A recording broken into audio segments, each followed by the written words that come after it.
November 1 at dito yan sa UAE, naisipan nga namin na mag-Al Qudra para mag-overnight camping. Sinundan lang namin ang lokasyon na sanan sa amin at ito nga napunta kami sa gitna ng disyerto, sa gitna ng kawalan.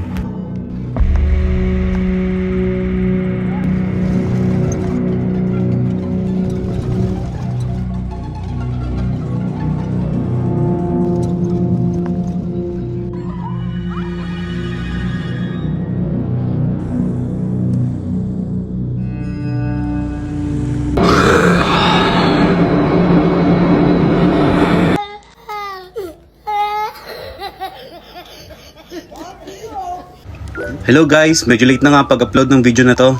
So ito nga, naisipan namin na mag-overnight camp dito sa Al Qudra.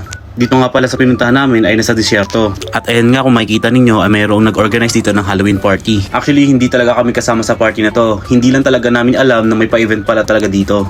Imbes nga na matakot kami sa mga costumes nila, ay talaga namang natuwa at na-entertain kami dahil makikita mo talaga na ang bawat sa kanila ay nag-effort at nag-participate para sa event na to.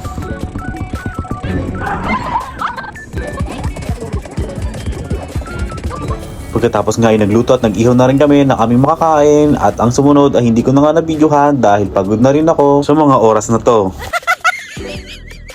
Maaga pa nga lang ay nagising na ako. Grabe, ang lamig ng hangin pero ang sarap sa pakiramdam. Ang tahimik lang sa paligid, tapos puro buhangin at yung tunog ng hangin na dumadaan sa tent.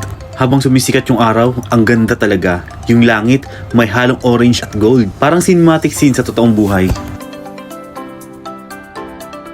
Matatanaw mo nga sa kalayuan ang mga hot air balloon na paangat sa langit. Ang ganda nga panoorin habang humihigop ng mainit na kape. Good morning, Dubai.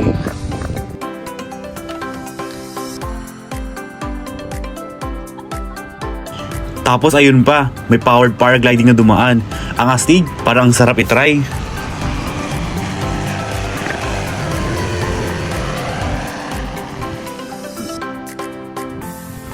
At pagtingin ko naman sa kabilang side, may mga camel na naglalakad lang dahan-dahan sa buhanginan.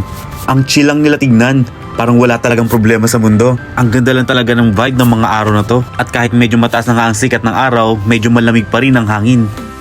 At sa mga oras nga na ito ay pauwi na kami galing camp. At dahil nasa disyerto kami, naisipan ko na magpaturo upang subukan magmaneho. At yes, first time ko mag-drive ng sasakyan. Sa totoo lang guys, medyo nakakakaba sa una. Lalo na pag alam mong wala ka pa talagang experience. Pero buti na lang, dito lang kami sa disyerto nag-practice. Maluwag, tahimik at walang masyadong sasakyan.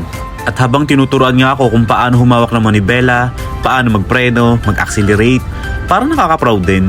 Kasi dati hindi ko talaga maisip na gagawin ko to. Sabi ko nga noon, hindi ako para sa pagdadrive. Natatakot ako. Pero ayan, kita nyo ngayon, nasubukan ko at ako na mismo nagmamaneho. Ang tagal at ang layo din ng binyahe, pero ang saya. Lalo na kasi yung mga kasama ko sa camp, sila yung unang naging pasahero ko.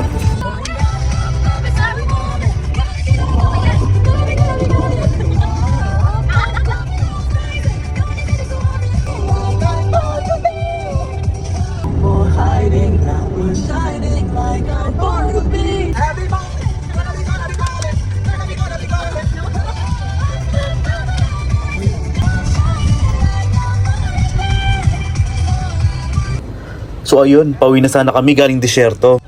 Pero bigla na lang, tara Mamzar Beach! 1 hour lang daw pero inabot na naman ang gabi. From desert to beach in 1 day. Medyo mahaba na tong video na to kaya itutuloy natin sa part 2. See you sa next vlog!